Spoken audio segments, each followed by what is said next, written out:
요즘 미국의 전략이 최우선 전략이 중국을 압박하고 굴복시키는 것임은 다들 잘 알고 계시리라 생각합니다. 그럼 구체적으로 미국은 어떤 방법을 통해 중국을 압박하고 있을까요? 여러 방법이 있지만 가장 궁극적으로 미국은 군사적 압박을 통해 중국이 자국 패권을 위협하는 것을 막고자 합니다. 그럼 미국의 군사적 압박은 다시 어떤 구체적 행위를 통해 실시되고 있을까요? 이와 관련해 오늘은 중국 압박을 위한 미국의 군사적 행위 중 최근 가속화되고 있는 미사일 방어체계 구축에 대해 살펴보고자 합니다. 시민 여러분, 미국의 미사일 방어체계 구축 시도는 언제부터 시작됐을까요? 네, 바로 냉전 시기부터입니다. 미국은 과거 소련과의 경쟁에서 우위를 점하기 위해 막대한 군사비를 지출하는 등 갖가지 수단을 동원했는데 이런 미국에게 충격을 준 사건이 발생합니다.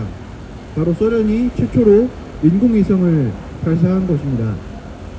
인공위성의 발사는 다른 말로 표현하면 우주까지 물체를 발사할 로켓 기술을 보유함을 의미하고, 이는 대륙간 탄도미사일의 기술적 조건이 충족되었음을 의미합니다. 따라서 소련의 인공위성 발사는 미국으로 하여금 큰 위기감을 느끼게 했습니다. 때문에 미국은 우주 공간에서의 우위를 탈환하기 위해 막대한 군사비를 지출했고, 이른바 스타워즈라는 이름의 전략 방위 구상을 레이건 정부 때 발표하기 이릅니다. 전략 방위 구상의 기본적 발상은 탄도미사일이 이 땅에 떨어지기 전에 우주 공간 또는 대기권에서 요격하는 것입니다. 물론 당시에는 기반 기술이 부족했기 때문에 실질적인 전략으로 발전하지는 못했습니다. 그러나 시간이 지나면서 기술적 발전이 급속히 이루어짐에 따라 미국은 전략 방위 구상을 구체화하기 시작합니다. 냉전 이후 중국이 급격히 부상함에 따라 이 패권 유지를 위해 전략 방위 구상을 미사일 방어 체계, 줄여서 MD라는 군사적 체계로 구체화한 것입니다. ICBM을 요격하기 위한 미사일, 레이더, 통제 시스템 등의 기반을 차근차근 구축하고, 무엇보다 MD 체계를 실질적으로 운용할 수단인 한미일 군사협력에 박차를 가합니다. 실제로 지난 12월 1일 미국은 인도태평양 사령부 산하에 우주군 사령부를 설치했습니다. 인도태평양 사령부는 중국 압박을 담당하는 미국의 핵심 부대입니다. 또 주한미군 산하에 우주군 사령부를 설치할 계획입니다. 그리고 오늘 보도에 따르면 이 주한미군 산하에 우주군 사령부가 설치되었습니다. 그리고 미국의 우주군 사령부가 만들어진 12월 1일 그날 한국군 공군 작전사령부 산하에 우주작전대대가 만들어졌습니다.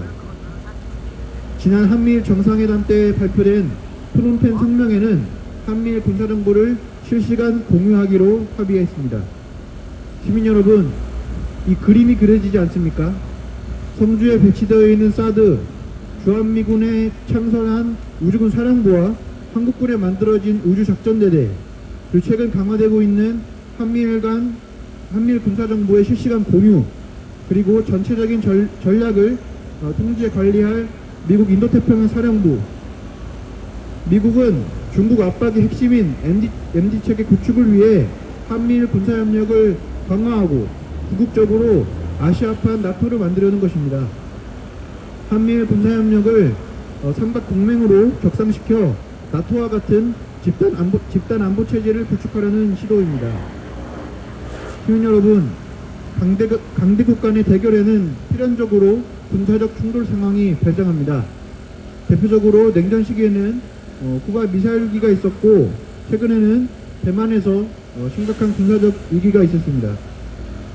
따라서 중국 압박에 초점이 맞춰져 있는 한미일 군사협력은 한반도 전쟁 위기를 불러올 가능성이 매우 높습니다. 그럼에도 불구하고 윤석열 정권은 중국 압박을 위한 돌격대 역할을 자처하고 있습니다. 미국과 이름도 똑같은 한국판 인도태평양 전략을 만드는가 하면 사드 기지 정상화를 위해 전쟁 반대 그리고 한반도 평화를 외치는 성주 민중들을 강제로 진압하며 장비 반입을 돕고 있습니다. 이 농사를 짓던 어르신들은 윤석열 정권의 포갑에 매일을 고통으로 보내고 계십니다. 일본과의 관계 개선을 위해 과거사 문제는 굴욕적으로 봉합하려 하고 있습니다. 한미일 군사협력은 결코 우리의 국익이 될 수 없으며 시대착오적 발상입니다. 이미 국제정세는 미국 주도의 1급 체제의 종말을 고하고 있습니다. 최근 걸프 국가를 비롯한 중동 국가들과 중국의 시진핑 주석이 회담을 가졌습니다. 핵심은 석유 무역에 대한 위안화 결제를 하겠다는 것입니다. 더 이상 달러 패권을 위시한 미국 유일 패권은 지속 불가능함이 곳곳에서 드러나고 있습니다. 오늘날 국제정치는 각 국가들이 주권을 가지고 자국의 국익을 최우선 가치로 두고 행동하는 메커니즘으로 작동하고 있습니다. 유독 윤석열 정권만 미국 꽁무니를 졸졸 따라가고 있는 모습입니다. 이대로는 안 됩니다. 우리의 자주와 평화를 지키기 위해 한미당국의 한미일 군사협력 강화 시도를 저지해야만 합니다. 겨울이지만 시민 여러분들의 많은 관심과 참여 부탁드립니다. 앞으로도 열심히 행동하겠습니다. 감사합니다.